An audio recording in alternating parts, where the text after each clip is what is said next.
Hello friends, welcome to our YouTube channel Simply Medics. Please like, subscribe and share to get more and more videos. So friends, today we will discuss multiple endocrine neoplasia. This is also called Mann syndrome. So let's start with the introduction part.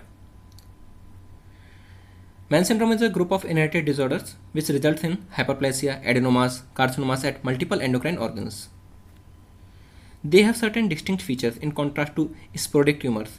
For example, these occur at younger age. They arise synchronously or metachronously, means at same time or at different time. These are multifocal. These are more aggressive than sporadic tumors and they have some asymptomatic stage of hyperplasia. So now comes to the main one. This is also called Werner syndrome. This is a very rare disorder. Its prevalence is about 2 per 100,000 people. This is characterized by lesions of 3P. 3P means parathyroid, pancreas and pituitary. Now comes to the parathyroid gland. This is the most common affected organ in about 80 to 90% of the cases.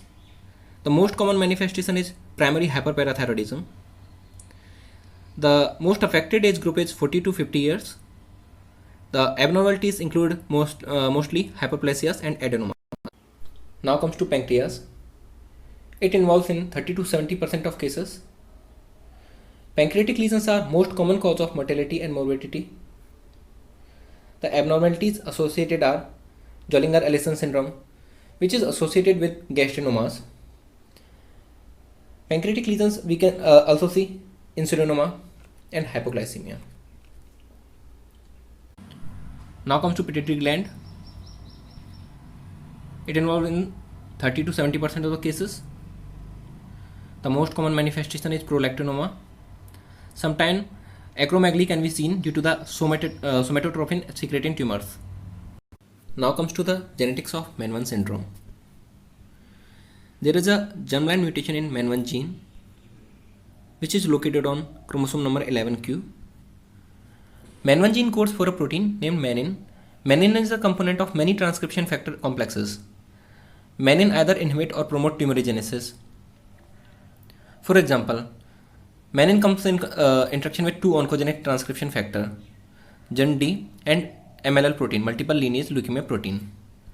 When menin interact with GND, then it inhibit tumorigenesis by inhibition of transcriptional activation. While menin when interact with MLL protein, it promotes tumorigenesis. Now comes to the clinical part. If we talk about the patient of MEN1 syndrome, they can suffer from hypoglycemia, nephrolysis, abdominal pain and peptic ulcer.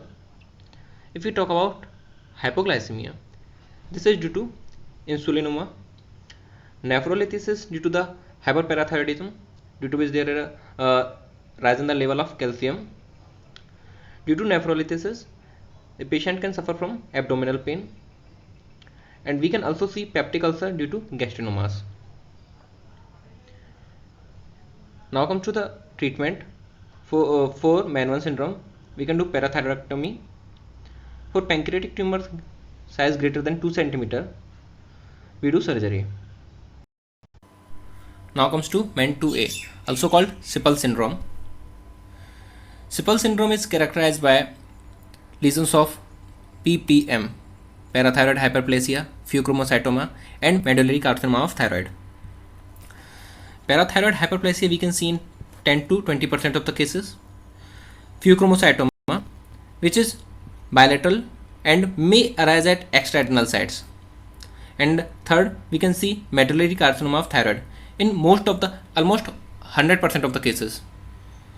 These are multifocal and associated with C-cell hyperplasia of adjacent thyroid.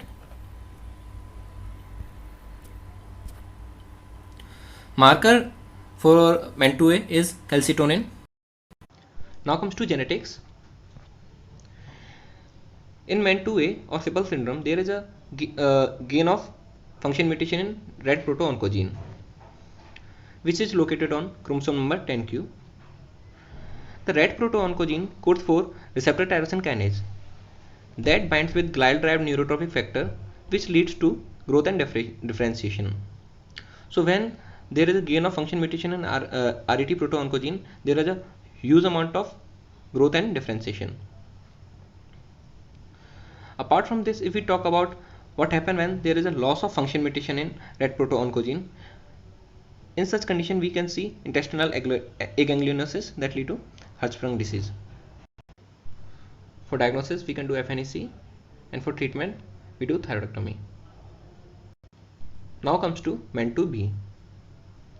Patient of MEN2B can suffer from medullary carcinoma of thyroid, which are multifocal and more aggressive.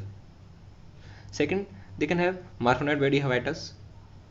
They can suffer from mucosal ganglioneuromas. And fourth, they can also suffer from medullary corneal defects. Genetics involve a single amino acid change in red proto-oncogene. Lastly, familial medullary carcinoma of thyroid. A few lines about this. This is a variant of MEN2A. This condition not involves any other manifestation of MEN2A and MEN2B. 80% of these tumors are sporadic and 20% are familial. So guys, thank you for watching, and please subscribe our channel to get more and more such videos.